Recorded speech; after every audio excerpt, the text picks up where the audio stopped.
My name is LaTaasha Byrd. I live here in Orlando, Florida. My daughter Cairo is very bright front and center.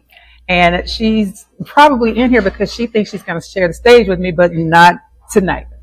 So if you are going to the NDSC convention in Phoenix this year, we have a presentation there. So we'd love to see you in the hot, very, very hot desert in in about a month. But yes, if you ever get an opportunity to go to any of those conventions, it's the best family reunion you'll ever attend.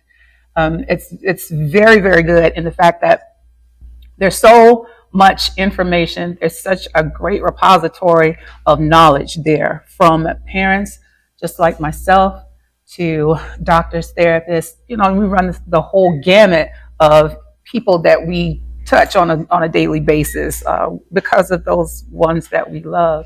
So if you, like I said, if you ever get a chance, take the plunge and go to one of the NDSC conventions or any of the national conventions, because there's so much information that you could get and take back to your family and learn as much as you can. So without further ado, let's go ahead and get into it. My blog is Countdown to K. That's me and Cairo. Yes, we are the crazy snakes. I have no idea why that is the preface, but that's what it ends up being. So again, my name is LaTaasha Byrd, and I have a Bachelor of Science from FAMU, Florida Agricultural and Mechanical University, and my MS is from University of Central Florida. I'm the mother to Miss Cairo, front and center here. She just happens to have Down syndrome. I'm a special needs advocate, click for me, special needs advocate and public speaker, and I've spoken on every stage from local all the way up to national. We've visited so many different states, and everywhere we go, we find out the same thing. Parents need information. Parents need more information. And this is why I love to do the things that I do. I'm also an author. I wrote my first book. My second book has been in production for a little while. But yes, that's kind of how that goes. And it's called Inclusion is for the Included. It's a collection of stories from a special needs mom. Can you hear me better? Let's try. It's already on. Can you hear me better now? Some? Yes. Now we're on. Okay. Well, I start this presentation with just a preface. Someone asked me, why do you homeschool? And this was way before the pandemic. So they asked me, why do you homeschool? And I answered to them, like, why would you not? If you think about what a homeschooling classroom looks like, does this look like a classroom to you? And you know, our children are very, very resourceful and very, very productive in their endeavors. And this is what I walked up and saw one morning when I looked outside. Don't ask me why that chair was there, but she decided that she wanted it there. So why not use it to our advantage? And I asked, does this look like a classroom to you? Well, in the traditional sense, you might say no. But then 2020 happened. And so what would you do? You found yourself doing something that didn't look like what you had known previously, and you might have felt just like this. You found yourself teaching for the first time. And now all of those educational goals and all those independent living goals and everything that you found for your loved one that had previously been done in the school system, now you are having to do all of those things for the first time. You also had social goals. What did that look like? How were you able to complete a social calendar when you're not actually able to go anywhere? So how did it affect your family? Did you have a plan in place? You know, as for us, this is something that we have been doing all along. So not only was it more seamless than a lot of the families that we had come in contact previously, but how did it affect your loved one? What happened to them? How were they able to adjust? Were you dealing with things that you had never had to actually deal with before? And then long term, what did those effects look like? As for us, sometimes you may think about whether or not you have access to resources as being something called being isolated by circumstance. And all that means is that you've become separated by virtue of some type of inaccessibility, whether that be inaccessibility to for a resource that you might need, for a location where you are, or some type of social constraint. Now, for us, we ended up leaving Orlando for spring break, and then the whole world shut down. So we were at my mom's house, which is about 3.5 hours away in North Florida, and we just stayed. So we stayed from March to Memorial Day, when things sort of laxed a little bit.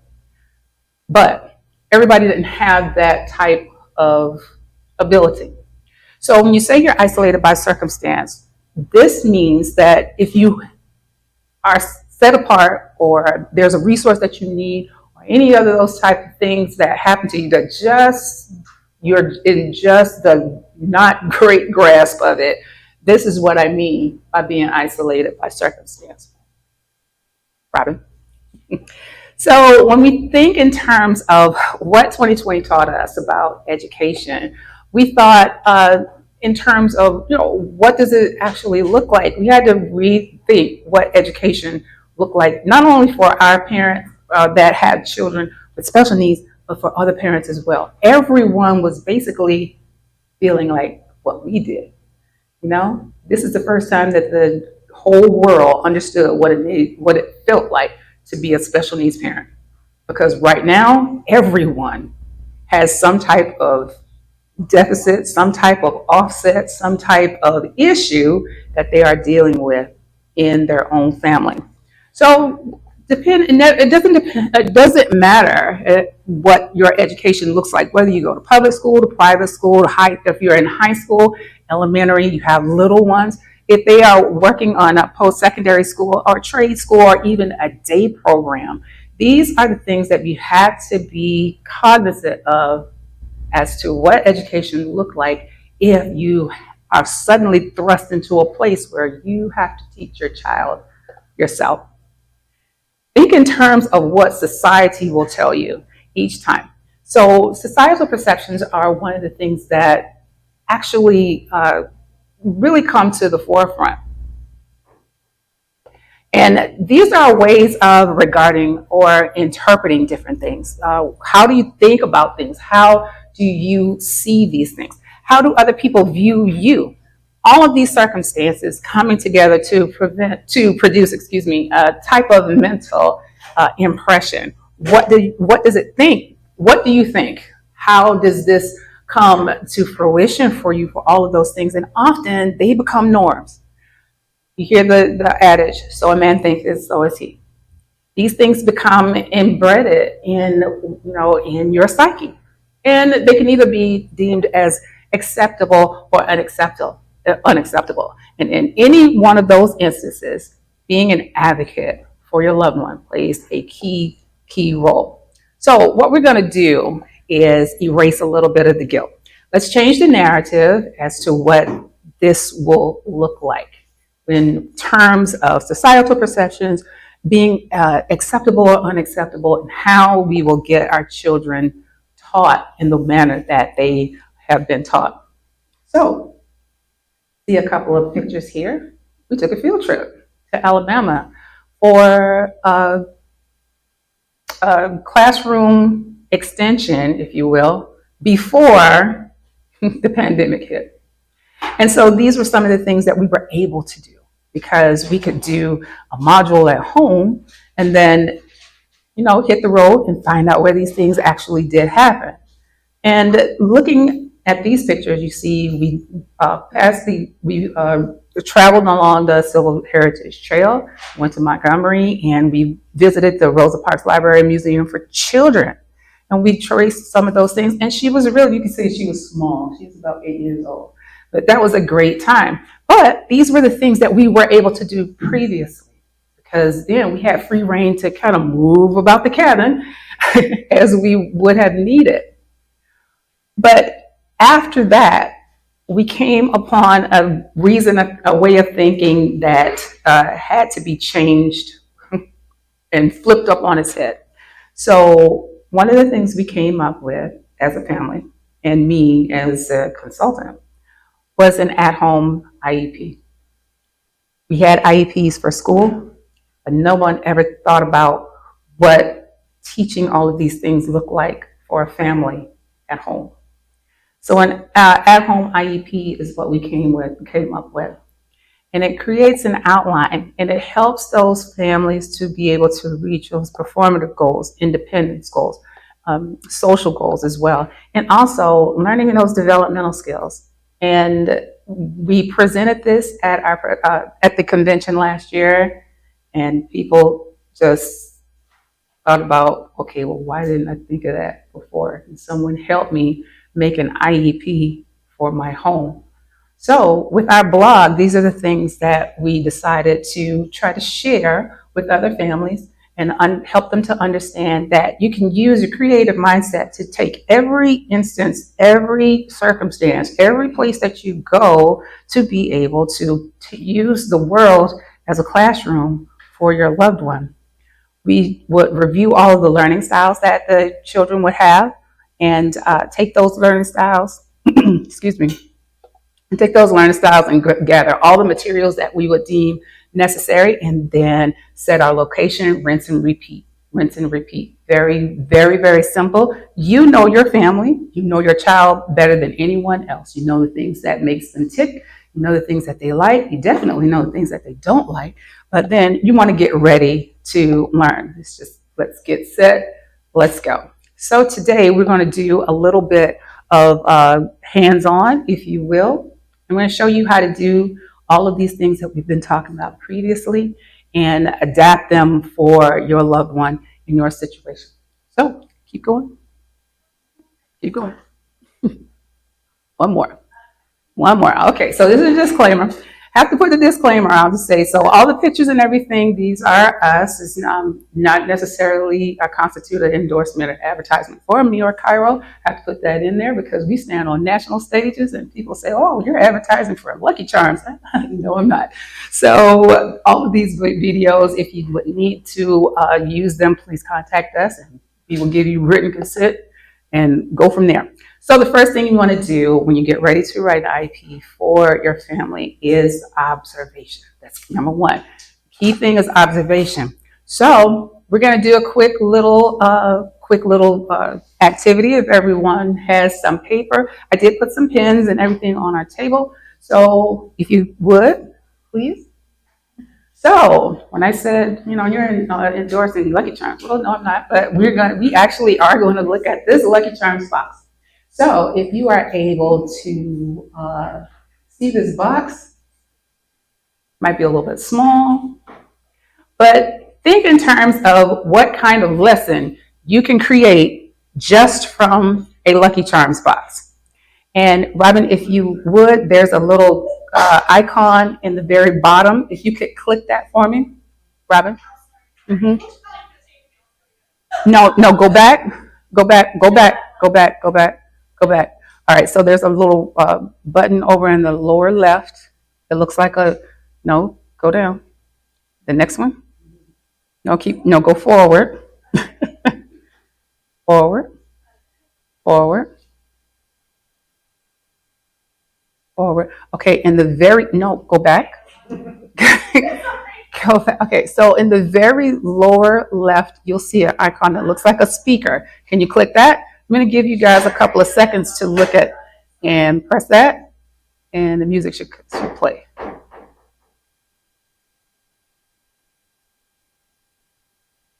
Can you press it again?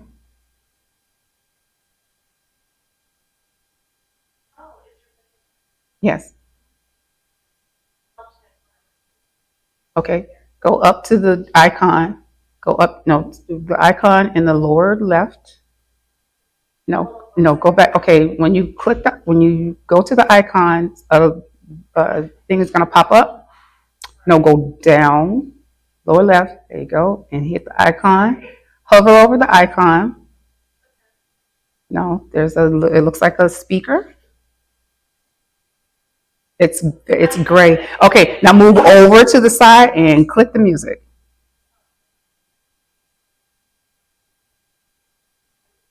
This is going to be really tough because I have a lot of videos for you guys to watch. A lot of them.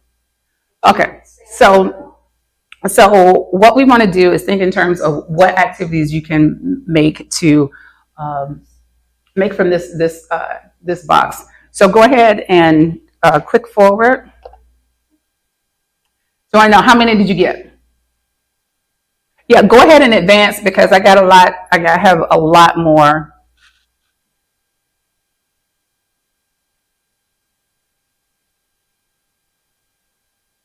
Yeah, don't worry about it. I have more. I have a lot more. So if you can advance, yeah. So how many did you get? Did anybody write any? 205. Okay, three. Okay, so three. How many? Can you tell me what you saw?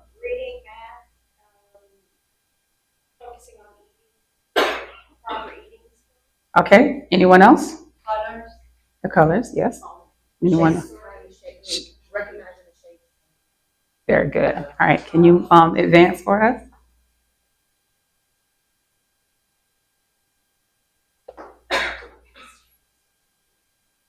Okay. So when you're thinking in terms of, keep going.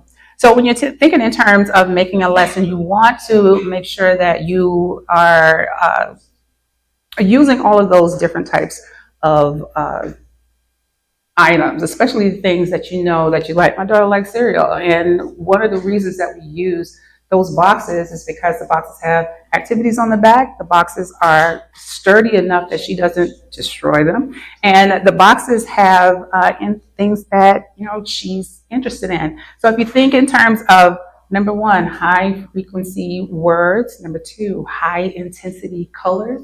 Number three, things that cultivate high interest. Those will always be good things to use as either a manipulative or some other type of instrument that you want to use for teaching a lesson. And you can use it anywhere. Just remember those things: high intensity colors, high frequency words, and high interest items. Go ahead.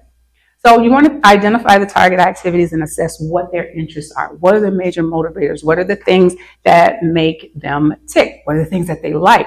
Go ahead. What are the things that could draw them away? What type of stimuli could draw them away from a lesson? And also determine what type of learning style your child has. Now, this is something that's key, very, very key. Do they have a single type of learning style, or do they have multiple learning styles? With mine, they're multiple. Go ahead.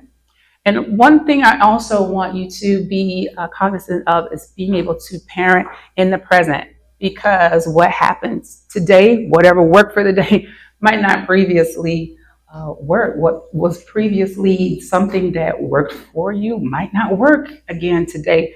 I used to say what worked yesterday might not work today, but now what I'll say is what worked today might not work today either. So you have to think in terms of what your learning styles all look like. This is us pre-pandemic. We did this at any given moment. We would read books, we would point at pictures, we do all these different types of things to help her learn what all of these things look like in a comprehensive type of way. So there are several different learning styles. We're going to highlight a couple of them here. So the first one is visual, the things that you see. There are oral, the things that they hear. Verbal, when you say linguistic, you're thinking in terms of verbal, being able to comprehend not only the things that you hear, but being able to ingest them and understand where you bring those same concepts out after you hear them. There's physical. This is what my daughter is. She's a kinesthetic learner. She needs something in her hand. She needs something else in her hand. She's going to put those two down and find something else in her hand. But she learns well by doing. So any of our activities should have an auxiliary activity attached to it so that she gets it. So there's also ways of learning that are logical, and that is the computer brain. They understand numbers. They can rationalize different types of ideas and bring those same ideas to fruition just by computing in their head. That's logical. You want to think in terms of whether or not they are social or solitary. Social being interpersonal, among groups, and or either solitary with without the group. They learn by themselves. So these are things that you want to keep in mind when you are crafting a lesson, be it something that's new that is just getting introduced or something that you've done before that you want to reinforce. Always understand what your child's learning style looks like. And you might need to pivot at any given moment from either one of those styles to get the lesson across and make sure that they understand. So this next video, we're going to hope that it plays. I want to show you how we had to pivot with a lesson. So at the very bottom, if you click. Hey everyone. Hey. LaTaasha. Good. Yeah, a quick lesson and variation. So we're working on spelling words today and with at words. So each one of the words will end in AT. So you see I drew a simple picture of cat, a bat, and a hat.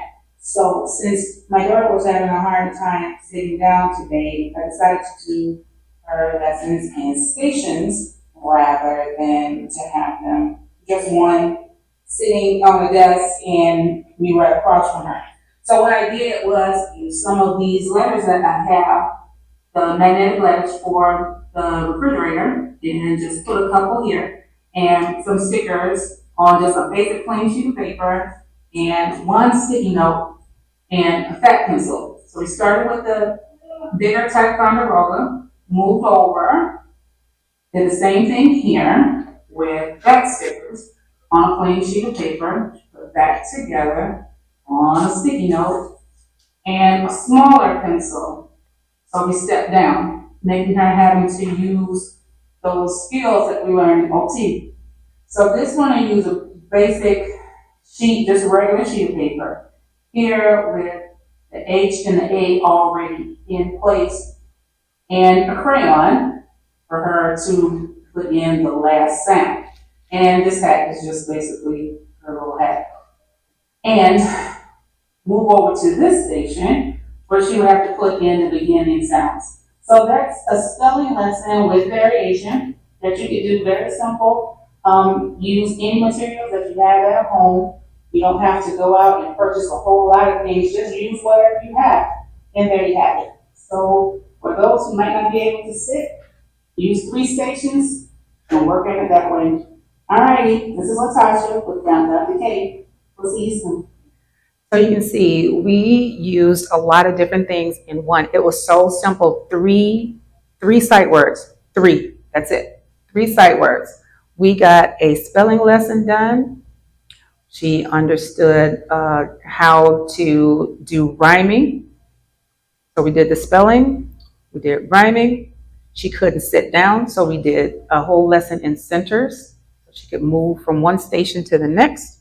And then she was also able to do unscramble the letters. She had a manipulative. She used some OT skills. We started with the fat Ticonderoga. We moved down to a regular pencil, and then we moved down to something even smaller, the shorter crayon. So she had to be able to hold and press. So we got a writing lesson in there as well. And then what we also did was move over to a standalone station where she had to even increase those exercises what we have been doing in OT and PT by raising her arms to write on a vertical plane. Very simple.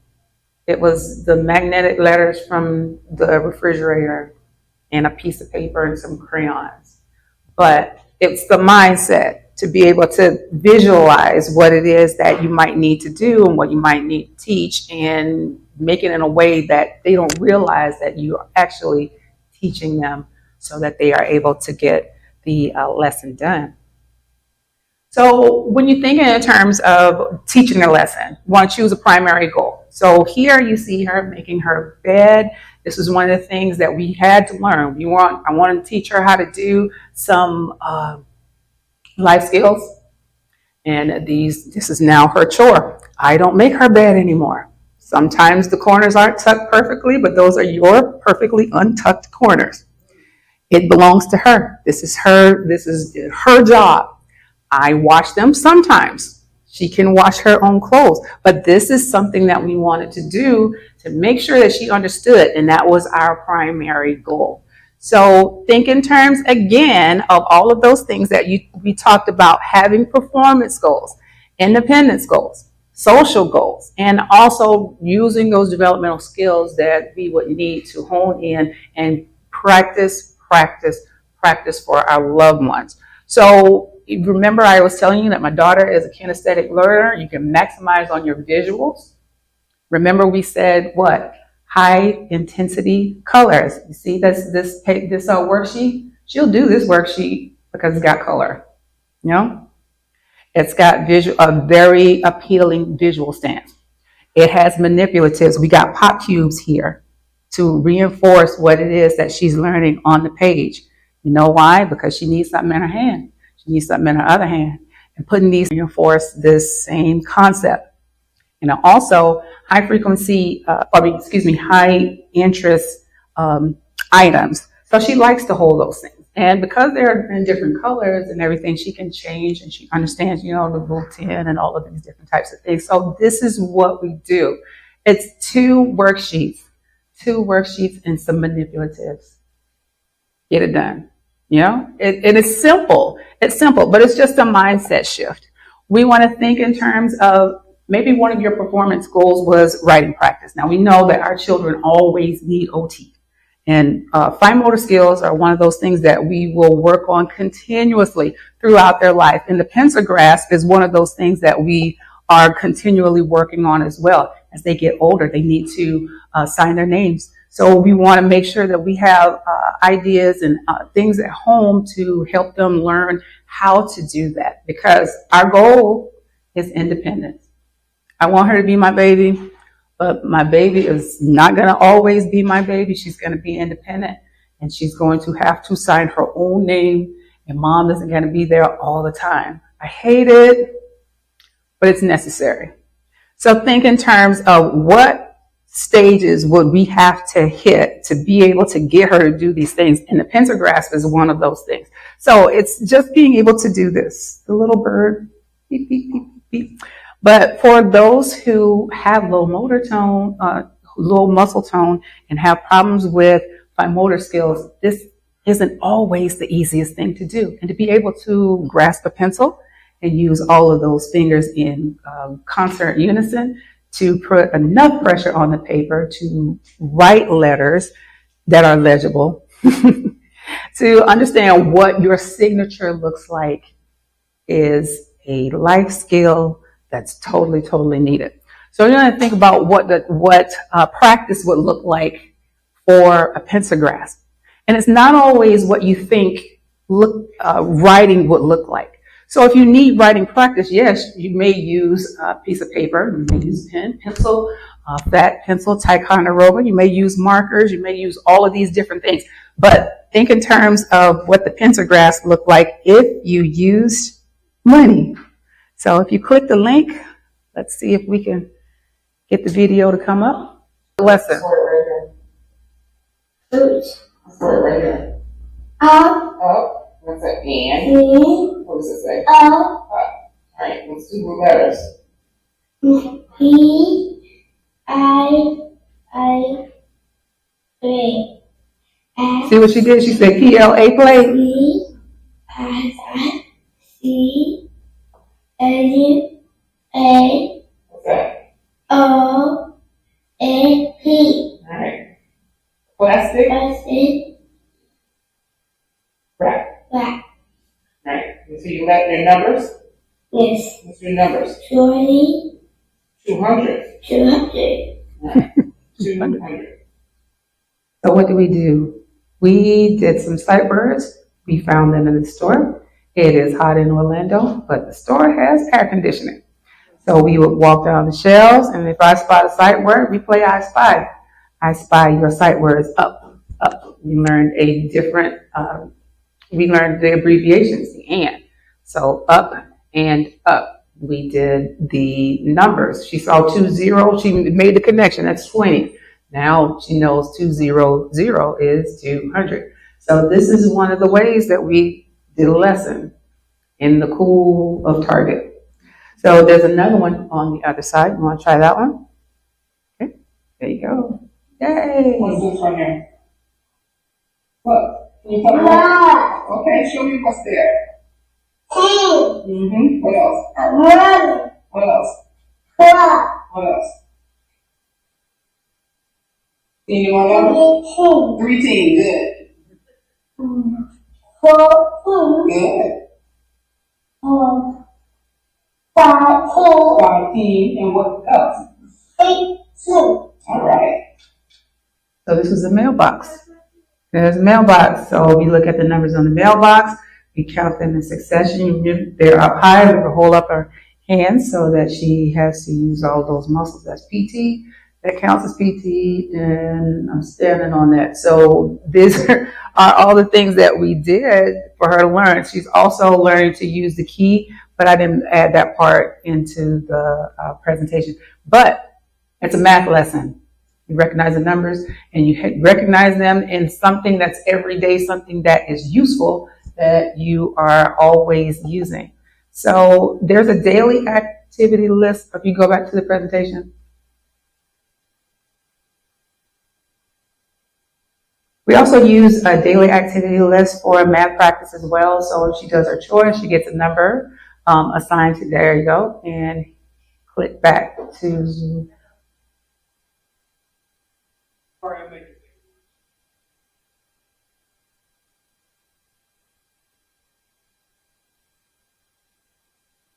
And so the slide that's there is going to show, there you go.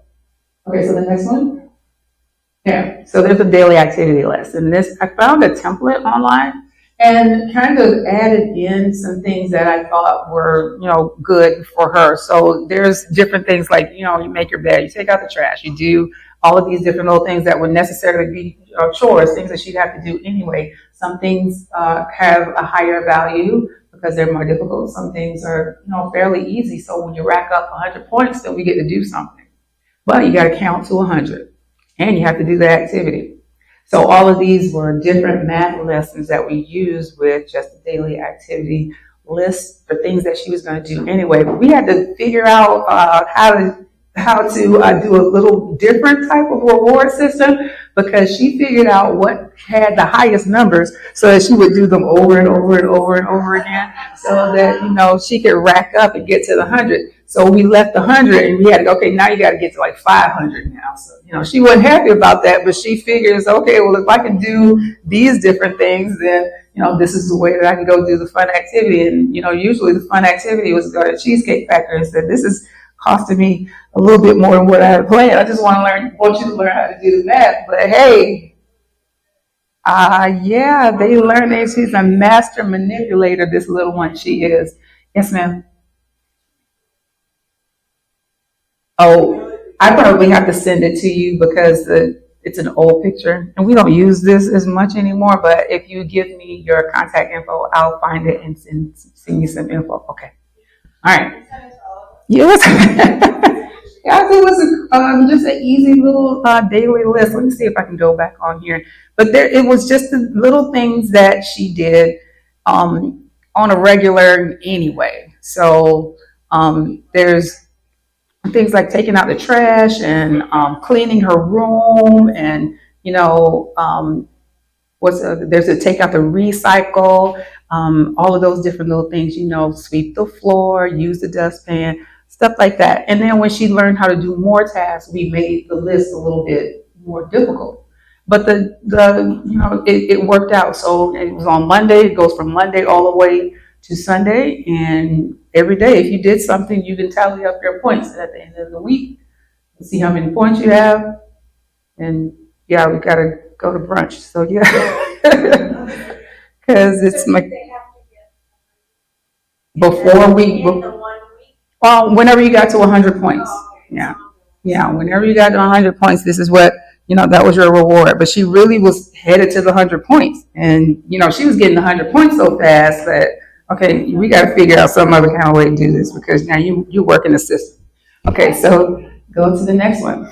I am a biology major, so going outside was one of the things that I really stressed for her, getting some fresh air and sunshine. So the first one, this is just a quick, I'm not gonna show this one for very long, but I want you to just notice that this is where we live, in the neighborhood that we live. There's a lake here, and we go for all of these walks. And what we generally do here is to go out and talk about the area. What do you see? What type of trees do you see? Do you understand, what kind of moss is there? What kind of foliage is there? What animals do you see? Is this a marsh, a lake, or a pond? What kind of animals do you see in this body of water? All of these different types of things. And this is what we do on a walk.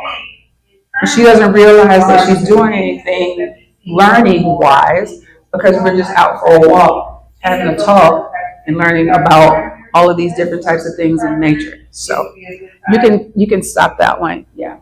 But that's one of the things that you can do. What do you see? How does this work? Do you know how this works?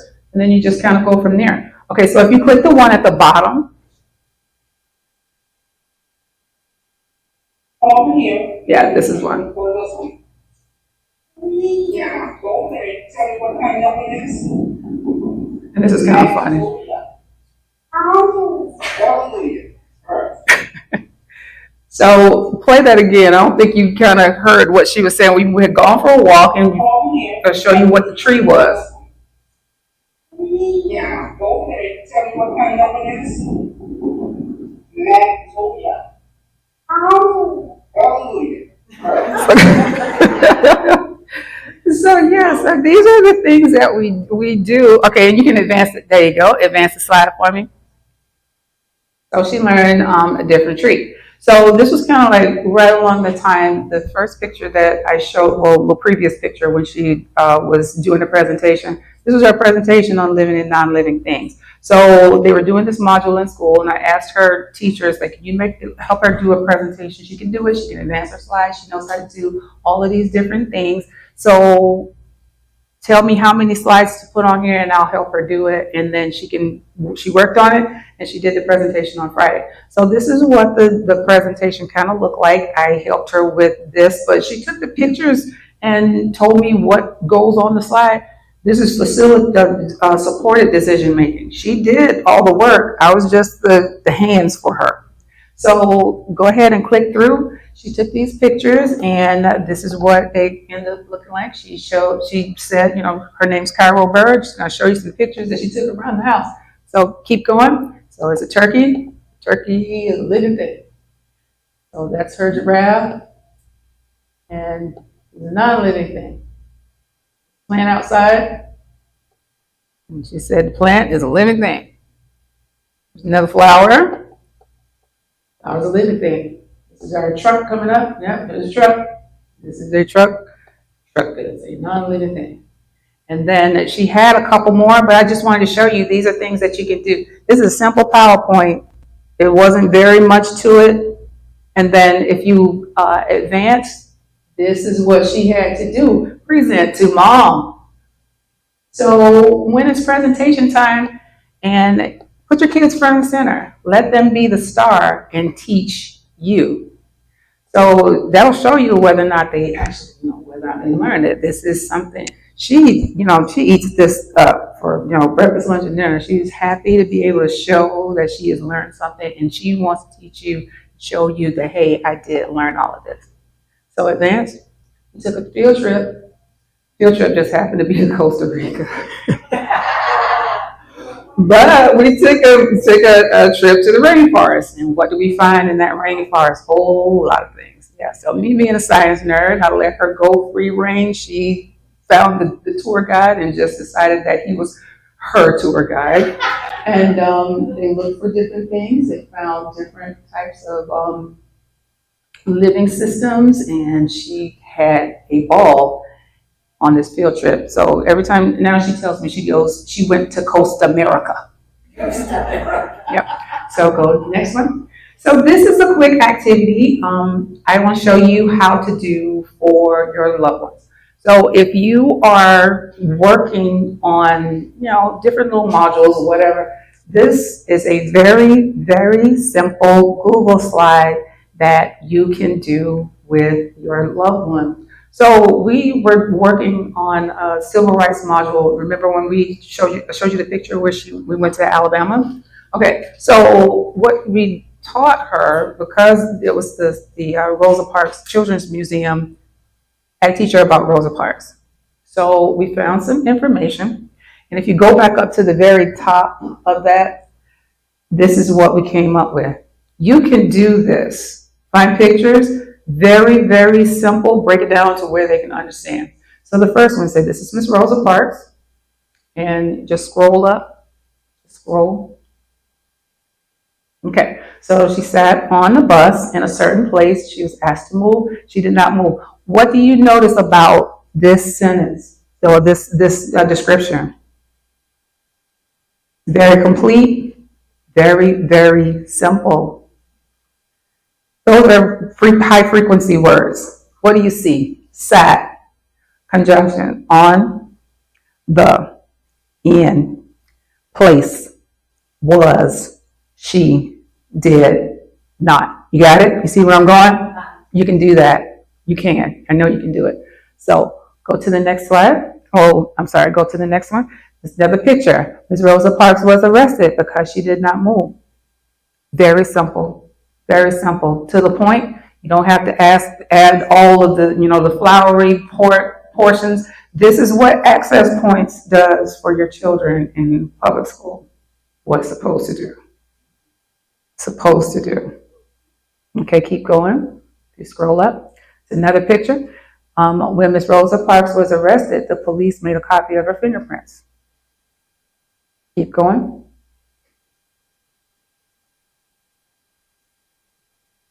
The police also took her picture. It is called a mugshot. Keep going. She knows money. The police made Miss Rosa Parks pay $14. This is called a fine. Very simple. After that, many people would not ride the bus. They did not like how Miss Rosa Parks was treated. They walked instead. This is called a boycott. She understands that. You see how we just going to break this down? This was called the Montgomery Boys boycott. These brave people walked everywhere for a year. Now everyone can ride the bus. They can sit where they want. All right? See how the sight works? You can do this. I know you can. I know you can. The pictures are all on Google. You find the information from any place that you can find information that has it in succession. Wikipedia works when Wikipedia actually works. You want to make sure that the information is complete and break it down to the very least common denominator. Your kids can learn. They can learn history. They can learn social studies. They can learn math. They can read. They will learn how to sign their names. They will learn how to live independently. They will do all of these things, but you understand what their learning style looks like and capitalize on that. This is just a whole bunch of sight words. So when you get to the very end, you can go through all of these. You can do it in flashcards. You can do it in columns. You can do all of this. This, they, these, they, sat, is. And all of these things were in that little document. It's just a simple Google document with some pictures and like 3-sentence paragraphs. Very, very simple. Get down to the meat and get down to the bones. Have a whole lot of flowery information, but she understood. So if you go to the next slide.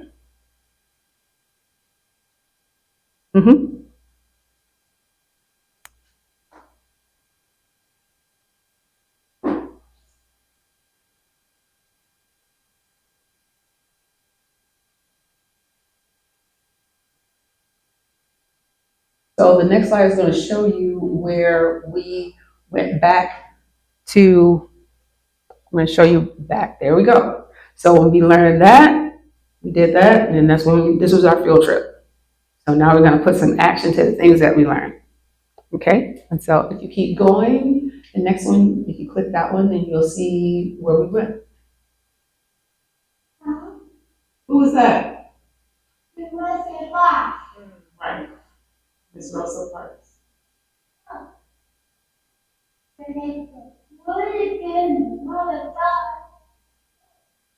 So did you hear what she said? She said she rode the bus. Miss Rosa Parks. And that's all we needed to know. Miss Rosa Parks rode the bus. Hey, my job is complete. She learned some sight words. Yep, she learned sight words. We took a field trip. So these are the things that you can do to reinforce any of those ideas. Okay, so if you go back to there you go, and move on to the next one. So one of the factors that you should think of in terms of getting these lessons taught or understanding how to keep the lessons looking like just average things that you do each time is just the importance of building support, because your family is going to be your first line of defense. You got to be a unified front. Go ahead, keep going. So the importance of building support is very, very key. You want to use all those skills and the behaviors that you've observed them do because you know them so well, and build a plan and revise that plan if necessary. So this is where that at-home IEP comes in, because what you want to do is write in the things that you know that you are wanting to learn, and then figuring out a way to get there. It's a written home-centered program that's going to incorporate educational curriculum, real-world applications beyond the classroom, and help with those goals for independence. And it's all done with the family in mind. This is what I do on a daily basis. I teach families, I teach parents, I teach you how to take the things that you have in your home and turn them into lessons. I teach you how to make sure that your loved one has all the tools that they need right in your home. So this is what it looks like. Remember before, we told them to choose a primary goal. Now this might not look like much to you, but getting that toothpaste on that toothbrush and not everywhere else, that's major. So when you choose a primary goal and you think in terms of what these are going to look like, so is it a performative goal, an independence goal, social goal, developmental skills? We talked about this on several slides. So I want you to get all of that ingrained so that you're understanding where you have to start, so you know where you're going. So there's also a thing called learned helplessness. And it's a state of conditioning, where person may feel adverse about some type of situation. They may feel stressed, and they get to a point where that individual will believe that they can't do it or they can't change their circumstance, even when they have the most assistance that they would ever need. So they just stop trying. I'm not going to do this. I'm going to flop and drop. Going to sit down. Okay, mom is going to pick the stuff up for me and take it to wherever. Oh, I don't feel like walking today. You're going to drag me out of wherever it is that I am. Learn helplessness. You can't wash your clothes right now. I'm going to wash them for you. Learn helplessness. Not saying that you can't do these things for your children, but you got to let them fail a little bit, because that's how they learn. Now, I'm not saying just put them out on a ledge. Not that. But learned helplessness is something that we have to understand as parents, and especially for parents who have children with special needs, is that they don't learn the same way that we learn. Their timetable is not our timetable, but they will learn. And parents, you can do this. I know you can. I was a mess when I had Cairo. It took me 3 years before I could even say the words Down syndrome. And now I teach other parents. So if I could do it, Lord knows you can. So we're going to talk about supported decision making. This is a person-centered approach to assistance. Not jumping in because they're not doing it either fast enough or to your liking, but giving them the space to be able to learn how and what they need, taking those things into account, and then capitalizing on all of the strengths that they have to make their final decisions. So these are the ways that we are going to help them. And if you write an IEP for your family, you have a roadmap. We fuss with the schools. We want them to do this. We want them to do that. But how much accountability do we have for our own homes? So think about it. So when we are being supportive, we are supporting them. The individual makes the final decision. Keep going. We want to make sure that they are able to do all of those goals that we want for them. So for the next one, we're going to just go ahead and click until we get this filled, because this is probably a one you want to take a screenshot of. These are a lot of different performance. Okay, that's it. That's the last one. All right, so these are a couple of individual goals that you might want to think about in terms of how we will start to teach life skills. They're performative goals, learning how to perform a task. Those are independence goals, things that they might need to learn to do on their own. They're social goals, understanding how to do those things that we do every day, like ordering a meal or shopping for clothes, using the street markers that you saw before. Performative goals, trying a new food, or even dressing themselves, understanding and writing their name, handling mail, recognizing your name on the mail and make sure that it's sorted the places that it should go. Knowing which days the garbage goes out to do collections and that type of thing. So these are all individual goals that you wanted to think of in terms of how will we get these things done for our children? How will we teach those? Now we're running a little late on time. Are you guys okay? Everybody good? You know, we had the tech gremlins get on us for a minute, but I had a quick activity around this goal. But is it okay if we kind of skip over this part, or would you like to see some of the activity? Yes, no? We move on? Okay. So what I generally do when we get to this point with the individual goal is to take each one of these goals, write in 3 sentences, just 3 sentences, how we are going to get this goal done. So remember when I showed you the picture about Miss Rosa Parks, we took the bones of the information that we would need, excuse me, and we made that into a very easily digestible lesson. So let's take 2 minutes. Figure out one goal, a performative goal, an independence goal, or a social goal, any of these. And let's take 3 sentences and figure out how we can get from A to B, teaching one of these goals with 3 sentences. You do that? You think it's hard? It is, it's kind of late. But we'll take a little bit. So I want you to think in terms of just breaking things down and understanding what is the major thing we need to teach. Like say, anyone pick the social goal for, did anybody pick that one? You picked that one. Have you written anything yet? Not yet. So how about I help you? So when we locate a restroom, what is the first thing we want to think about? Number 1, how do you designate a restroom from another type of room? Number 2, what are the pictures on what do the pictures on the door tell us? And then number 3, is this the room where you should be, or should you find another one? Very, very simple. Very simple. For us, when she finds a bathroom, we look for W. We look for W. Most of the time they will say women. She's looking for a W. It says W bathroom. And that's where we go. She understands now what the signs and symbols look like. We had to teach those because, each one of the symbols looks different. But she understood W bathroom. She might not have been able to read women or, understand what those symbols were previously, but now she knows we look W bathroom. She knows the difference between the dress and the other types of bathroom.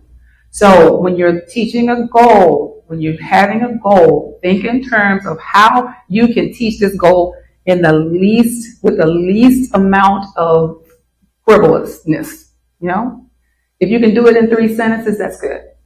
That's good. It's not saying that you can have to do more, but if you can break it down in 3 sentences and make them complete to where you can understand and someone else can understand, I guarantee your kids will understand it as well. All right. So let's move on. You can continue to work on that because we're going to leave the individual goals and go to the family goals. Yeah, so there's another one, swallowing a pill and identifying your medication and understanding what drop off and pick up looks like. And that was from when we go to the pharmacy. There you go. Thank you. Okay, so now we're going to go to some family goals.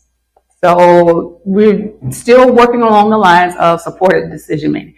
That is a learned skill. It's hard. You want to jump in and do the things for your kids, but you can't do that for them all the time. You've got to let them learn on their own. So these are going to be some things. Let's go ahead and fill this one up too. So these are some family goals that you want to think about for your loved ones. Understanding what important paper looks like, the need for emergency and non-emergency types of actions. In case of an emergency, who do you call? Does your loved one with a disability know how to call this person? Do they know to ask for help if they need? What kind of family traditions do you have? Are they added into the planning for Thanksgiving or the planning for Christmas or the planning for a vacation? I did say the planning, not including in the actual act of going on vacation or participating in Thanksgiving or participating in Christmas. Were they able to plan for it? Or were they just along for the ride? That's another thing you want to think about in your family goals. What do holidays look like for you? Do you actually celebrate the holidays? Do you create your own holidays? In the event of a disaster, how prepared for that disaster would your loved one be? Have you put a goal in mind for your family as to who might be able to take them if you were not able to bring them to a certain shelter? Or if there was some issue that happened with your home, where could you go? Are they comfortable with the places that you could go? Have you even discussed these types of things? Do you have an evacuation plan to leave your home if you needed to? When was the last time you did a fire drill at your house? Have you ever done a fire drill at your house? Does your loved one know how to lock the doors, unlock the windows?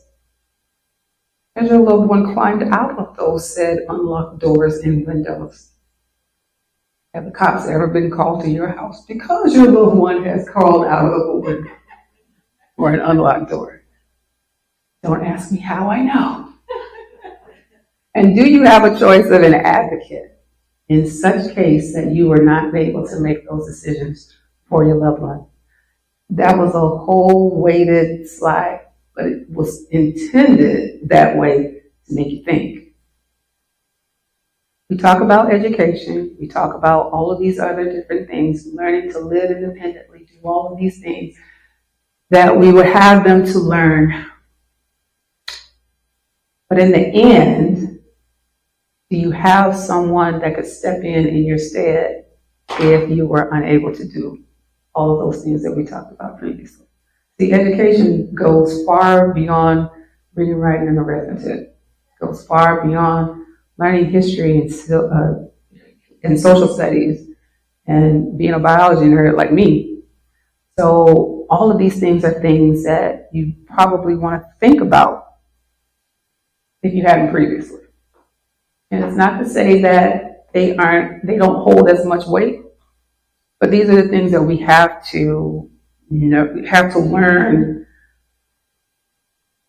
to externalize. It's here, but you have to figure out a way that how can our family reach this actual goal? You learning something here? All right, let's go. So these are the things that I help families learn with their individual IEPs for their family. So these are the things that you see. Just fill this right on up. So these are the different types of things that you see that are on your that are on your IEP for school, but this is how we're going to do this for home. So you know that there's a primary goal, and you know that there's a way that they can learn different types of things. They have a present level of performance. All that means is this is what they know how to do now. Now, pick a goal, and we're going to track their progress as to how well they are grasping that goal with all of those tools that we learned previously in the presentation. And then we're going to evaluate it. Did they do well? Did they do not so well? Can I change something? What revision do we need? Rinse and repeat. But this is not going to be for an educational per se. This is going to be for a life skill. So click the primary goal here. What I want to show you, this is going to be how to order lunch. Okay? How to order lunch with minimal assistance. We're going to talk about the present level of performance. What can she do right now? Well, right now she understands the menu at the restaurant. She can verbalize what she wants. She has a little difficulty with certain words, but she knows to ask for help. So what type of performance goals are we going to use? So, well, she's going to have to be able to introduce herself, ask for a picture menu if she's needed, complete that order, pay for her purchase. So this is our goal. This is a very detailed way of how we're going to learn how to do this goal. So then, next, we're going to use a step-down method. So we're going to start helping her a lot, then we're going to gradually pull away some of those supports and reduce our assistance over a 3-month period. And then we're going to monitor the ease of use that she can exhibit in different types of locations. So if you click this link, this is going to show you what we worked on. Everybody know where we are? There you go. So what you want?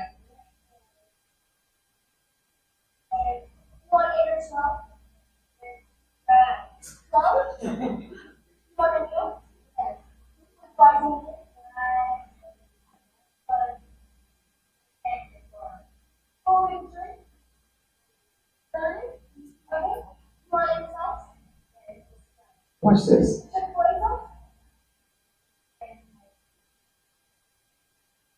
She's trying to say barbecue. Yeah. Holly cute. All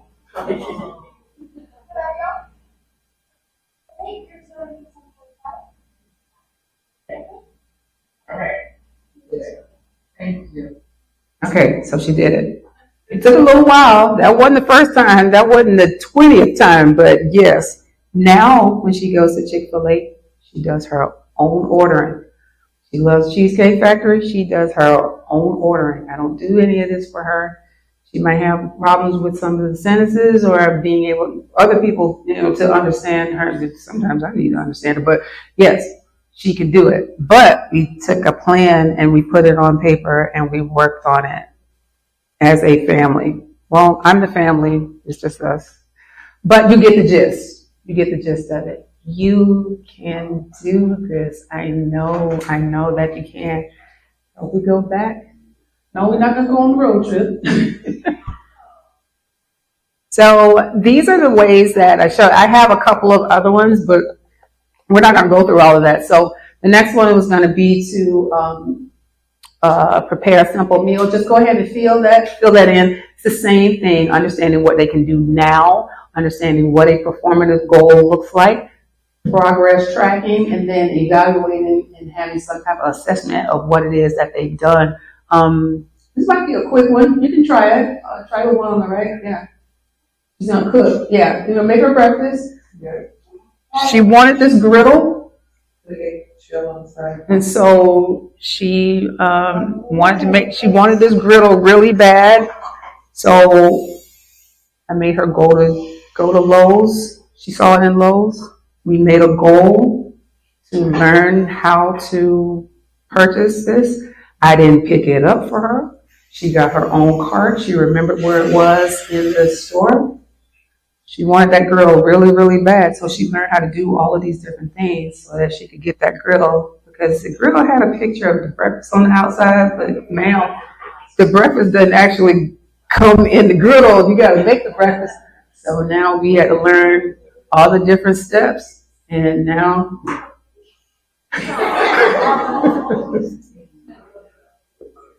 Give me the headlock. So she put it in the warmer. Put her eggs first. Yes, for the grease. Yep.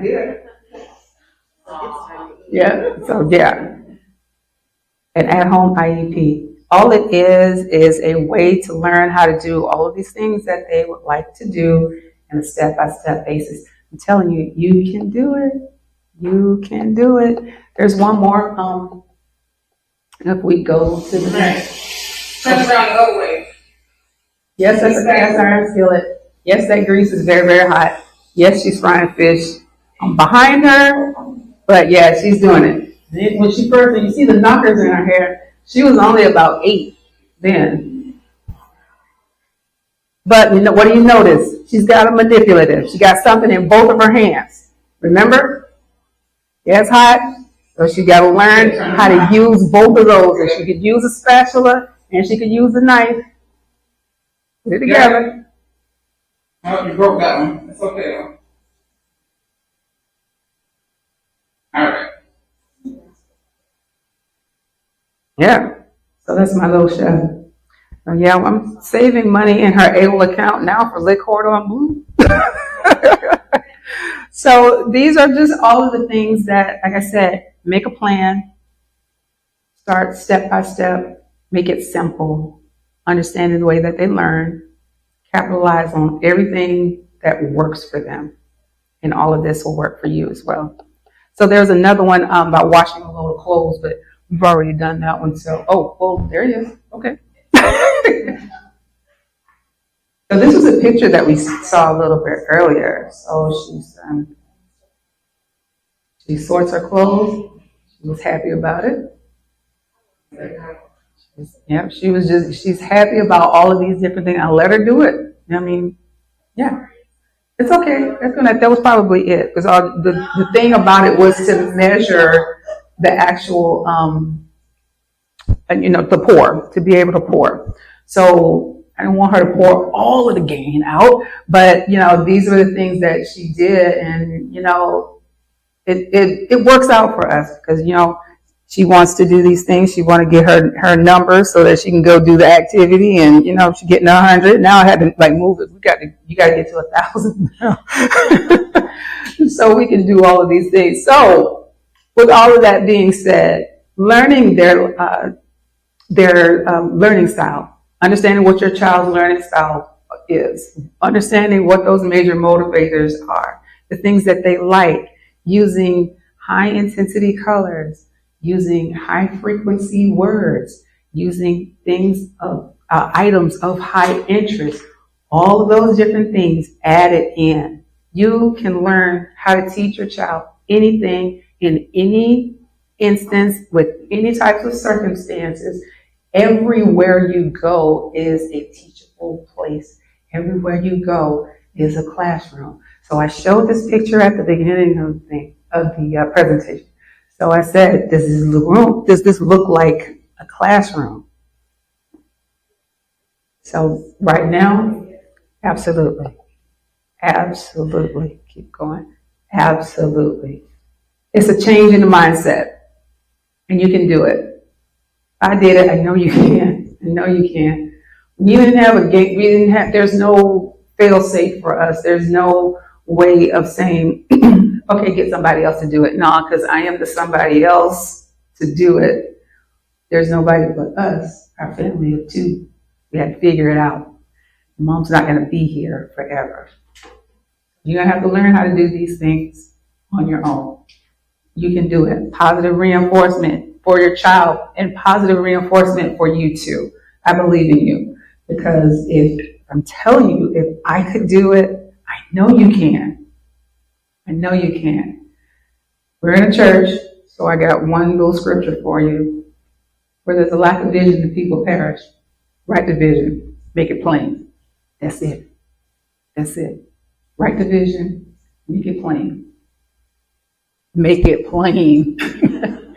They can get it. You'll understand how to do all of these things. And the more you watch your children kind of observe the things that they do, they'll tell you everything that they need. in their actions. Capitalize on all of those things. Internalize them and teach your children the way that they learn. The world is your classroom. Thank you.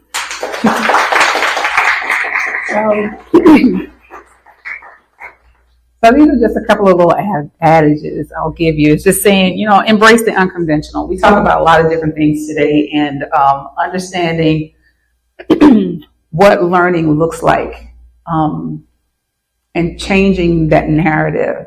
Understanding what it feels like to be in an unconventional situation. Well, you all have a child with some type of special need.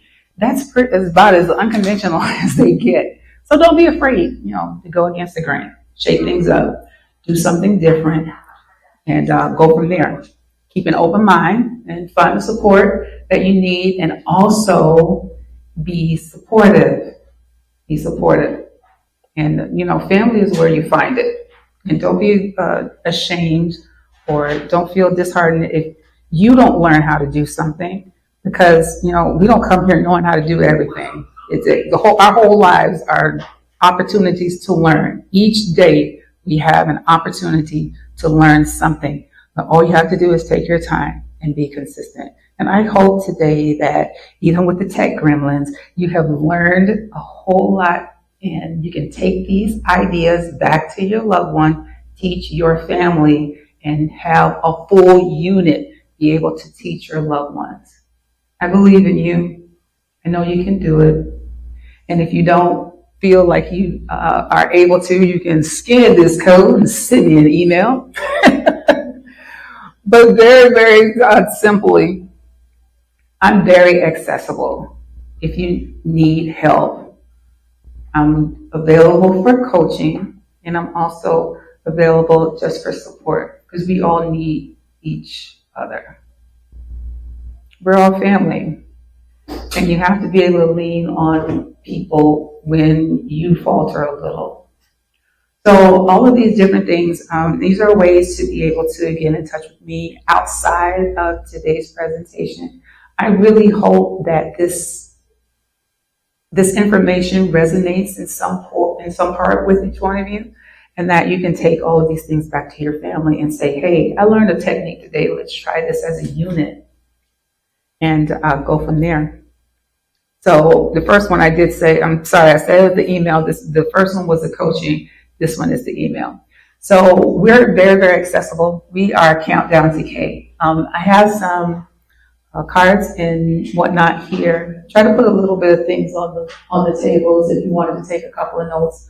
But we're very, very accessible. My name is LaTaasha Byrd. I'm on Facebook and Instagram and Twitter, mostly on Facebook though. And these are the ways that you can get in touch with us. Oh, I'm farther along. Go ahead. Yeah, this one is the email and how to get in touch with us.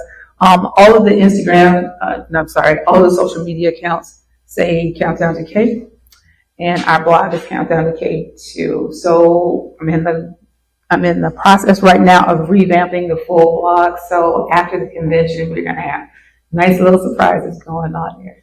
So this is just one way to get in touch with us, and just to let us know that even if you need help with any of it, that's what I'm here for. So that brings us to the very, very conclusion of tonight. And sorry, we went a little bit over time, but I'll stay.